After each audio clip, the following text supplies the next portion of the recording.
Quintana, coming to you from the Beehive.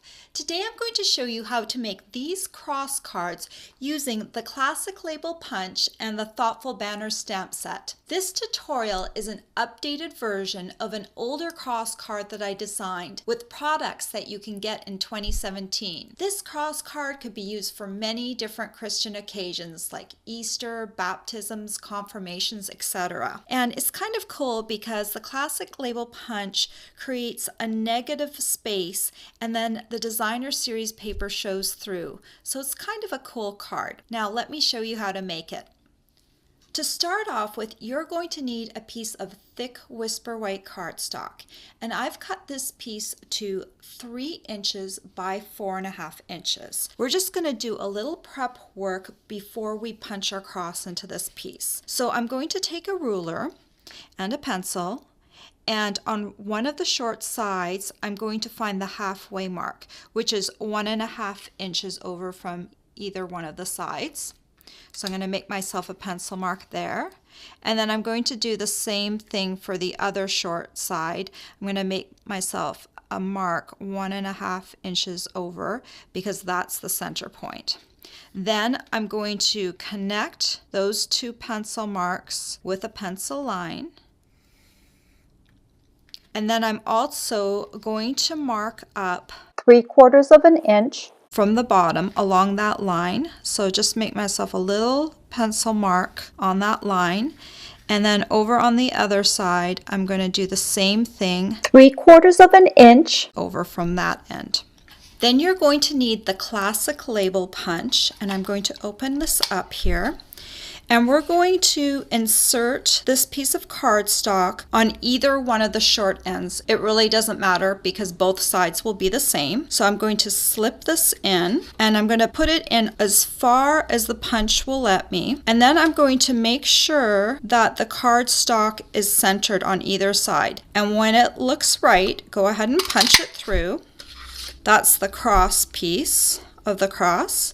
And now we're going to do the up and down piece. So we're going to come in from the side and I'm going to find that little pencil mark that I made 3/4 inch on one end. I'm going to make sure that I can see that pencil mark at the end of my punch here. And then I'm also going to line up the pencil line with the V of my punch on the other side. So once that looks aligned, go ahead and punch it through. Then we're going to punch one more time, and so I'm going to bring this in and we're just going to punch part of the way this time.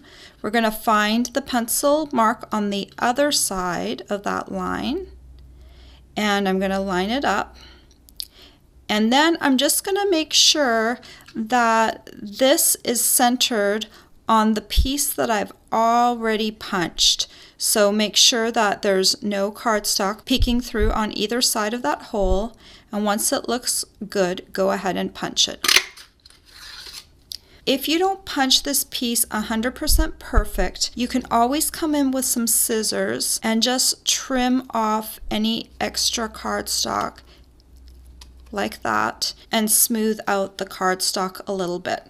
So we don't need to erase the pencil marks because when we turn it over, this is the side that we're going to use and the other side is going to be facing down. Next, if you're going to be doing any stamping on this piece, you should do that now. So I'm going to use Sweet Sugarplum ink. And I'm going to use the word celebrate from the Thoughtful Banner stamp set. So I'm just going to ink that up.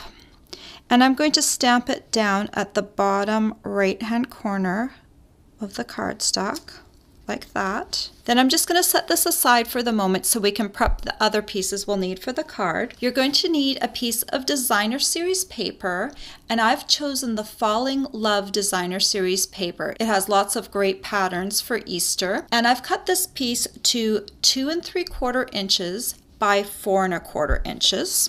Then I'm going to need a piece of coordinating cardstock. I've taken a piece of Sweet Sugarplum cardstock because it coordinates with my designer series paper here. And I've cut this piece to 3 1/8 inches by 4 5/8 inches. Then you're going to need some Whisper White note cards and envelopes. These are great because they come pre-cut and pre-scored, and they have a matching envelope. This one already has a score line in the center, so I'm just going to fold it over and use my bone folder to smooth down that fold. Then we're going to use some Tombow to adhere the layers together. I'll start off with my Designer Series paper layer and just put some Tombow on the back of it. And I'm going to adhere that to my Sweet Sugar Plum layer. Just going to center it right in the middle, like that. Then I'm going to put some Tombow on the back of the Sweet Sugar Plum layer and adhere it to the front of my note card. And again, I want this centered. Then finally, I'm going to use some dimensionals to adhere the cross layer to the front. This is going to allow some of the light to come in behind it. It's going to look really pretty. So let me flip that over. And these are little dimensionals. They're foam dots that will make any piece of cardstock stick out a little bit. I think about 6 dimensionals will work well for this piece. And then I just need to remove the backings.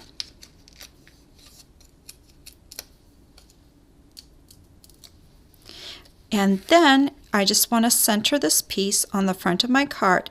Now the Sweet Sugar Plum layer is just a wee bit larger than my cross piece, so be a little bit careful when you're centering it. Just going to make sure it looks even on all 4 sides and then adhere it down. Isn't that pretty? And I found when I made this card with other papers in this Designer Series paper pack, it just looks so pretty. All the supplies you'll need to make these cross cards are available for purchase on my blog. I hope you've enjoyed this tutorial. Bye for now. If you like this tutorial, be sure to check out all the free with purchase tutorials available on my blog.